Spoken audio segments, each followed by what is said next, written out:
Good afternoon, here is Sunshine Reports. I am Omoshiliola Adesoye Ajayi. Recognizing the vital roles of independent voices in broadcasting, the Ondo State Radio Division Corporation Osrc Media Group has engaged independent presenters, producers, and conversers in a business meeting. The meeting provided avenue for deeper collaboration and opportunity to improve the quality of content in broadcasting space. Blessing Obi tells us more.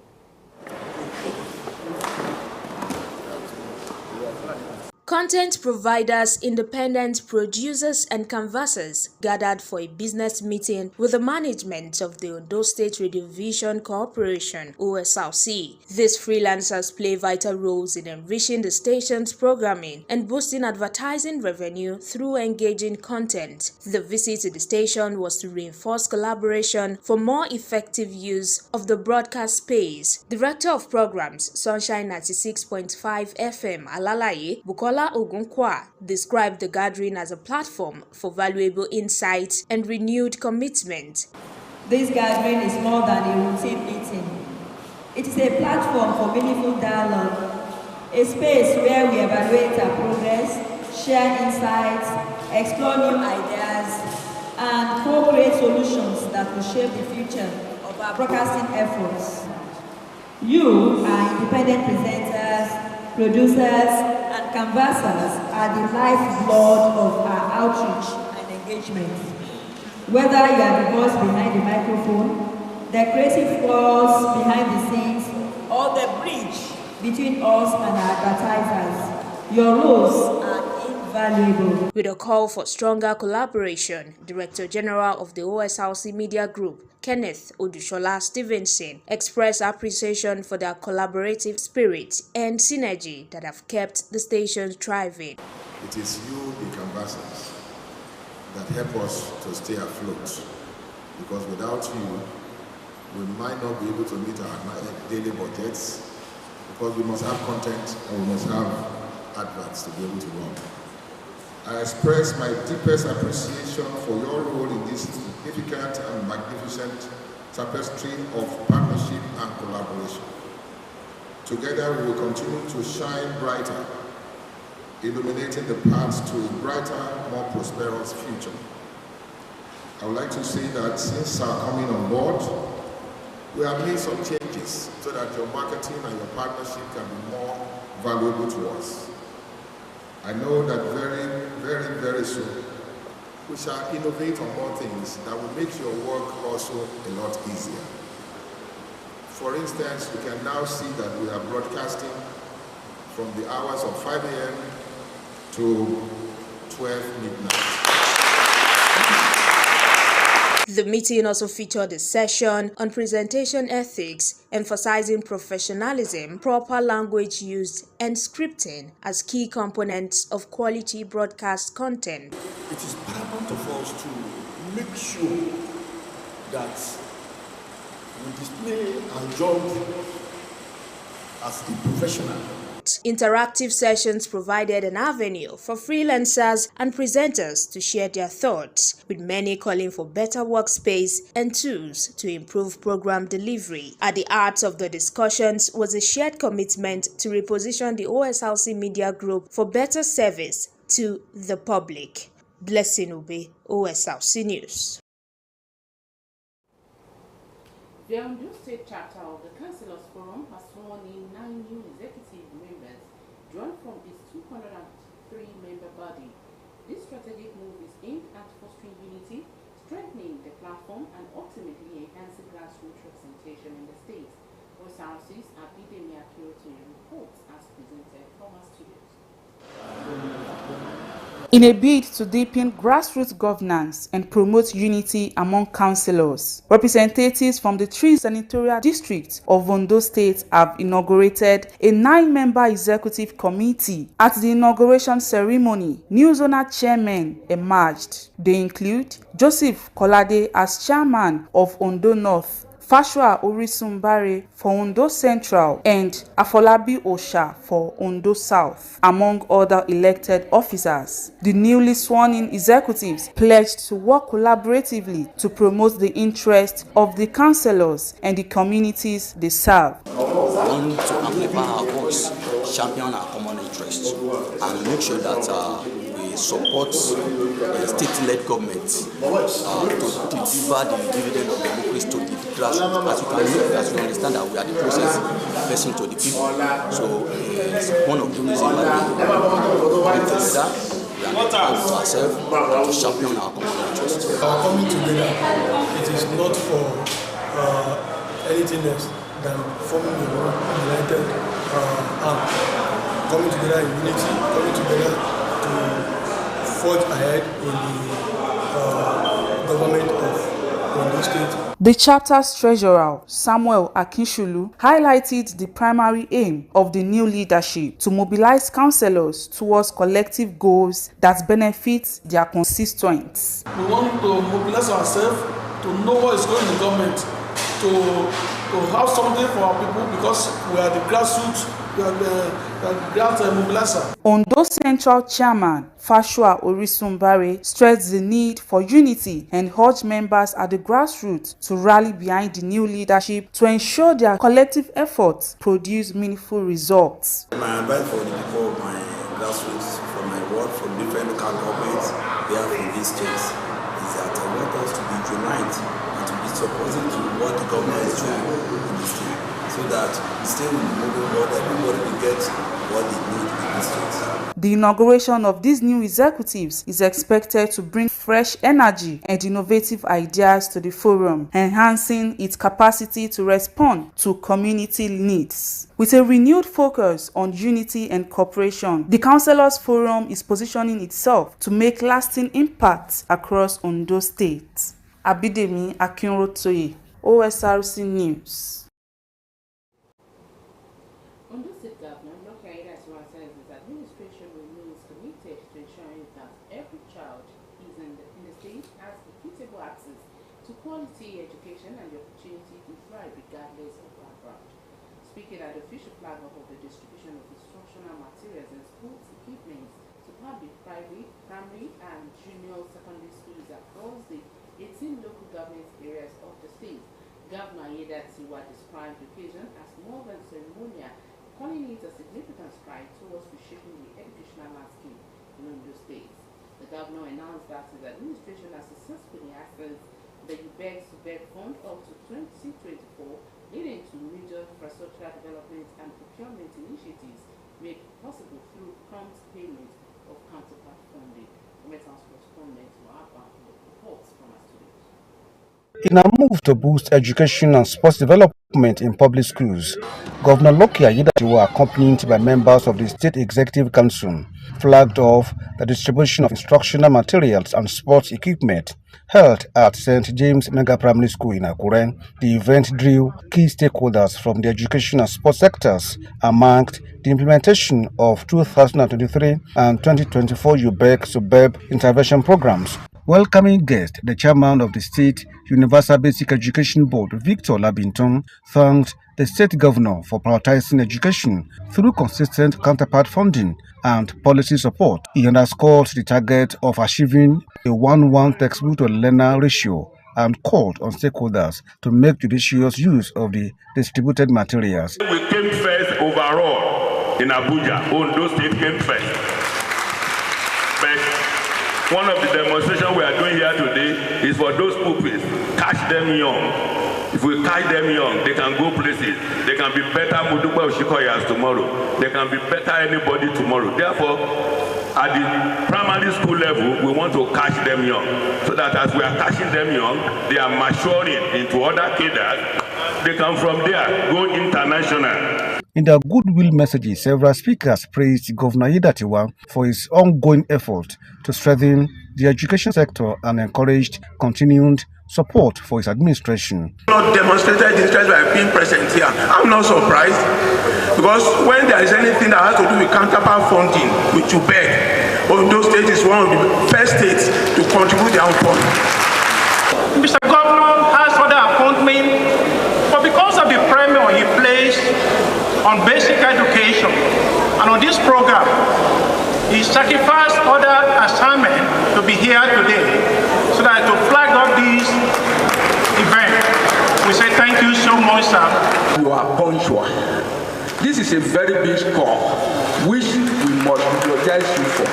We appreciate you, sir. As a ministry, we will not relent in our effort to ensure that we use our EASE mantra to drive education to build a stronger, virile, smarter, and more active generation. Governor Aiyedatiwa, addressing the gathering, reaffirmed his administration's dedication to providing every child with access to quality education, stressing that the goal is to build a functional education system and advance technological development in the state. He noted the prioritization of teachers' training and capacity building, stating that no education system can outperform the quality of its teachers. The governor highlighted the recruitment of over 2,100 teachers for primary and secondary schools and ongoing training in core subjects and digital literacy.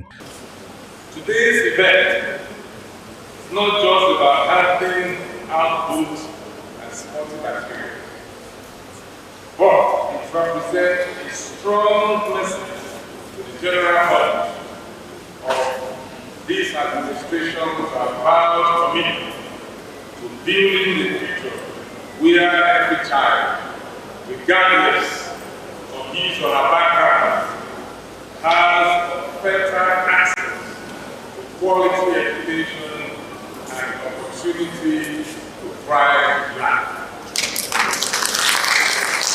Acknowledging the value of physical education, Aiyedatiwa lauded the state's impressive performance in regional and national school sports competitions.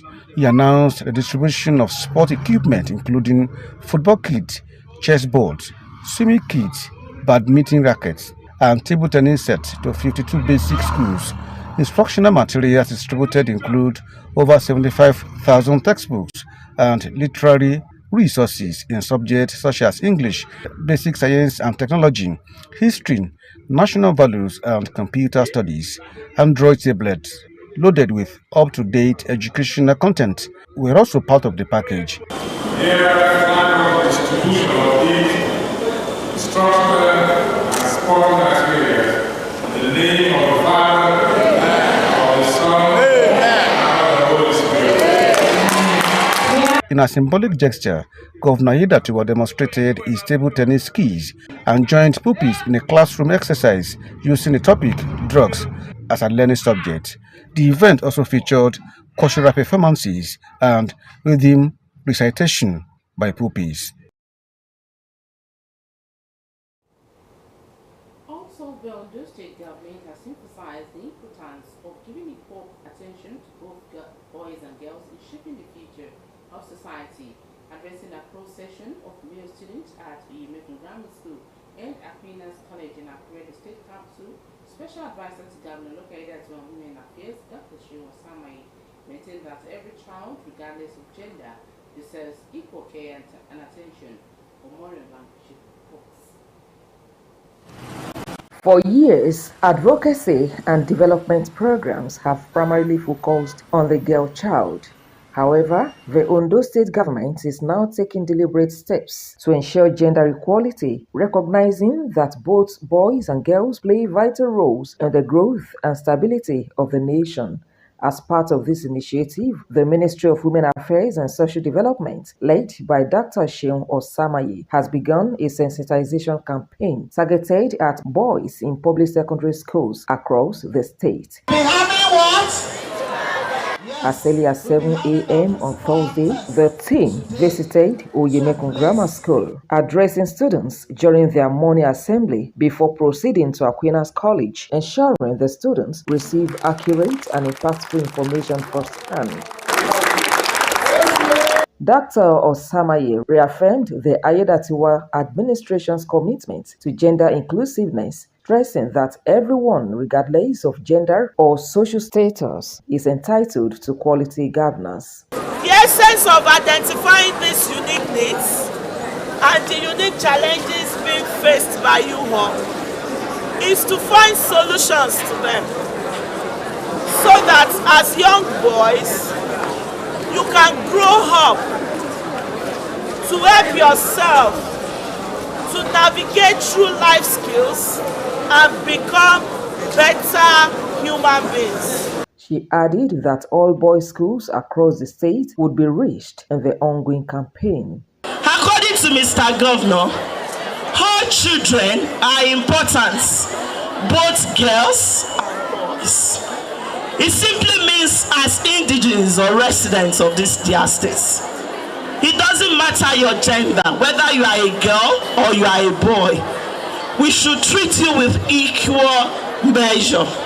Taking the students on key values and life skills needed for success were board member of the Hospital Management Board, Ariola Adamolekun, Director of Planning, Research and Statistics, Shola Oladeji, and Director of Counseling Services at the Ondo State Agency Against Gender-Based Violence, Babatunde Emorua. Make sure you move with people that have clear understanding about what they want to become in future. When you reason well, you know how to respect others. When you reason well, you will be able to maintain your dream and achieve your purpose. Both students and their principals expressed appreciation for the government's intervention, describing it as timely and essential. I have a positive view about it because I feel that everything should not just be about girls. Like, we are a gender together, so we are supposed to learn new things, and I feel it's a positive action towards reducing violence among the male gender. Our governor has to come and do life. It's a very great thing, and we are very, very, very happy about it. And I wish things like this will continue so that our boys will know their position in the society. I used to tell you, I passed out from this school, I focus on my academics, all these things that enumerated, I manage them, and I become the principal of the school. And you will get to your greater height in Jesus' name. The team had earlier visited 3 boys-only schools in Ondo town, with a sensitization tour expected to continue across the state. Omoriola Humbiji, Osrc News. In an unprecedented feat, the Ondo State Governor Lokaide Atuwa administration has slashed the state's domestic debt by 82.6% within 1 year. Residents say the feat demonstrates clear fiscal discipline and strong policy direction. Memorial language was inaccurate the state council to gauge public opinion and explore the benefits of these achievements to the people. It's a rare feat in Nigeria's public finance landscape. From a domestic debt burden of 74 billion naira in 2023, Ondo State now owes just 12 billion naira as of 2024, a staggering reduction of 82.6%.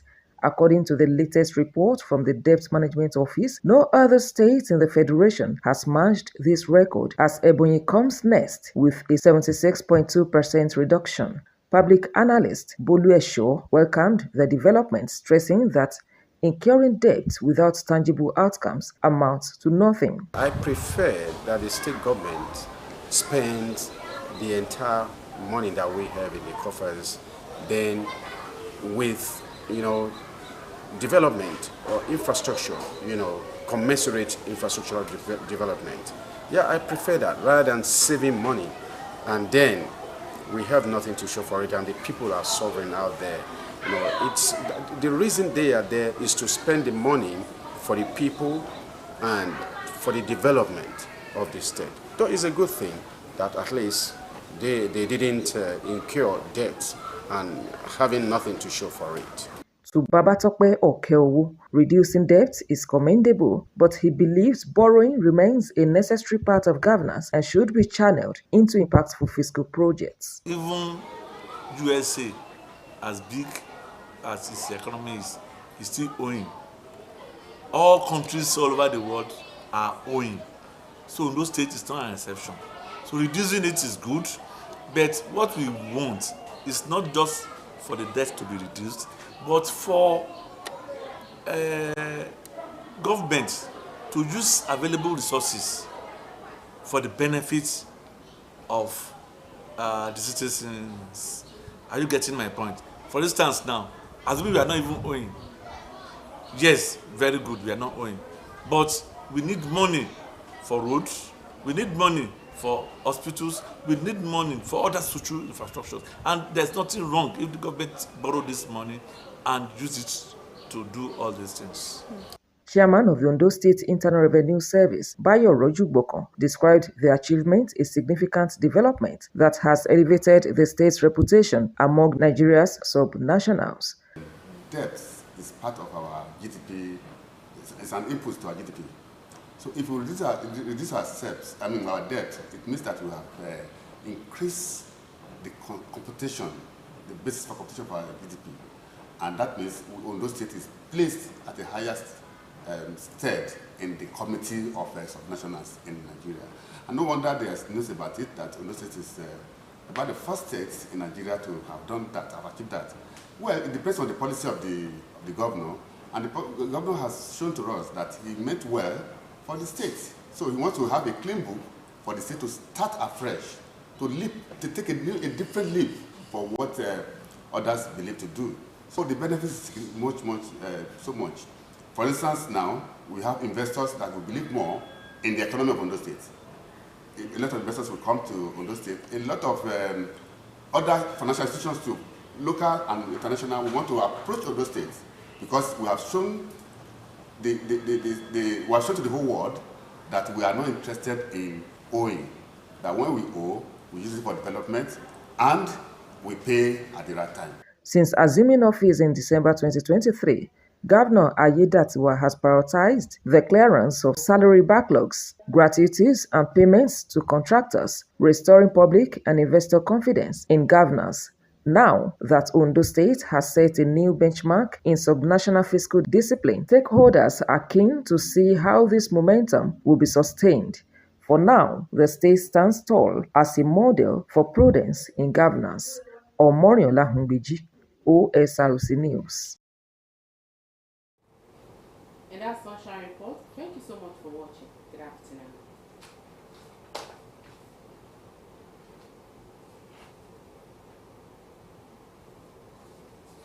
Go.